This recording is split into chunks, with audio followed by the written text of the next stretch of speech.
The GEEK Files, 2025, December 20th. So down in Calgary, and we get a contract to move some stuff on Melville Island. And on the way, we're going to drop off some stuff for Alberta Forestry in Northwest Territories. Now, a couple of things are odd about that. Number one, it's odd that Alberta Forestry has their firefighting has responsibility for part of the Western Northwest Territories.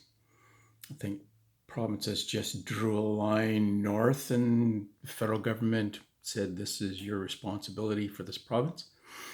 The next thing, it's middle of the Barrens, which is basically a big flat swamp with really low brushes. I mean, the joke is, what do you do if you get lost in the forest in the Northwest Territories? Sit up, you fool.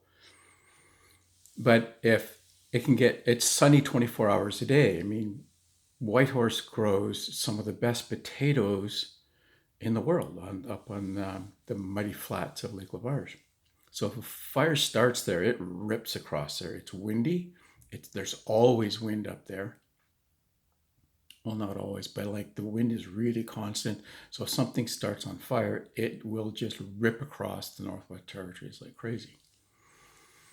So off we go. We load up. It's a small pallet. I mean, it's hardly worth. It's just pre-positioning stuff for them.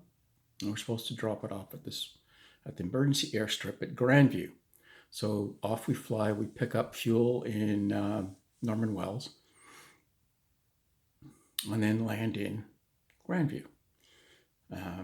Summer population, our winter population is 2. Summer population is 5 because Fred and Irene's daughter and grandkids come up. And they live off the land there. Fred, this sounds weird. They're on the Mackenzie River. And the Mackenzie River has cut quite a deep valley through the Barrens. So any of the low-lying areas are protected enough from the winter to grow really tall trees. So Fred made a lot of money logging. So he would log and then send the logs downstream down the Mackenzie to Fort McPherson and Inuvik. So they have a very beautiful log cabin overlooking on the banks of the Mackenzie, overlooking the river. It was gorgeous. So we land, we drop stuff off, we visit with Fred and Irene for a bit, and then we jump back in the aircraft and try to start it, and the right engine won't start. So Greg and Dean head back to visit with Irene while I try and figure out what's going on. In the back of the engine bulkhead is this massive cannon plug, the military style electrical connector.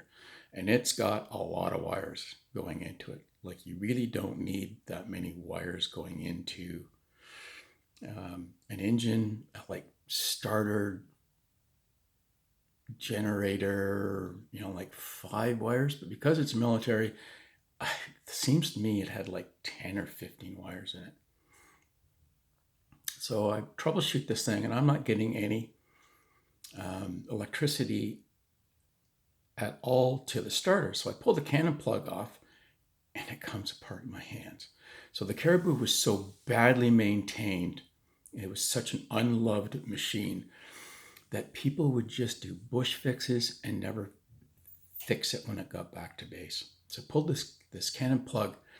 At some point, there was an electrical short in it. A lot of the wires were fried, and what the person had done to fix it is carefully plugged the wires back into the socket, assembled the cannon plug around it, then filled it full of bathtub caulking, which eventually just rotted out, and now I've got this handful of fucking wires. So away we go, and I'm working on this thing. But boy, we were supposed to be in Inuvik for supper. So this must have started like at 5 o'clock by this time, or 6 o'clock. Now, fortunately, it's 24 hours of sunlight. So I don't get a sense of night. So I don't get this, oh God, the 2 o'clock or 2 o'clock in the morning doziness. So I work on this thing all night, finally get it settled and fixed so we can get out of there. But now we're late. We're a day late. So it's like 10 o'clock in the morning.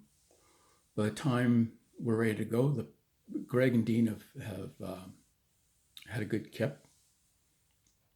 I really don't care because, like, on the transit, I would sleep in the aircraft because once we landed, my work starts. So I get to catch some sleep that way.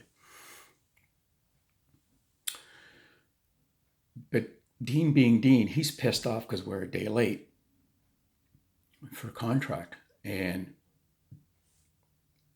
like Grandview, there is no communication. If it's shortwave radio is the way to get out of Grandview. You need to go look up this place on a map, on Google Maps, to figure out where Grandview is. And he makes the mistake of not walking the runway and not realizing at the end of the runway, the sand is, this emergency strip is sand. It's wet and soft and really mushy. So we line up, we take off down the runway, and all of a sudden, so on takeoff, you have V1, which is you have to take off because you can't stop, and then you have V2 or rotate. We just get past V1 and we hit this soft stand, and there's trees at the end of the runway. And we're not picking up speed, and we're not picking up speed, and we're not picking up speed. And all of a sudden, Dean's hand goes up and just shoves the throttles into overboost. And we take off, and I see these trees coming. I'm sitting in the jump seat between the pilots. And I see these trees coming, and my thought is, well, this is how I die, because we're not clearing those trees. Dean jerks the column back. We pop off the sand, and I just see these trees flash under us. And off we go. We land in Inuvik, and I get out to check the landing gear because the landing gear had to have gone through the trees. And it did, because I'm picking branches out of the landing gear. That was my first I'm going to die moment in an aircraft. I'm a mechanic. Welcome to bush aviation.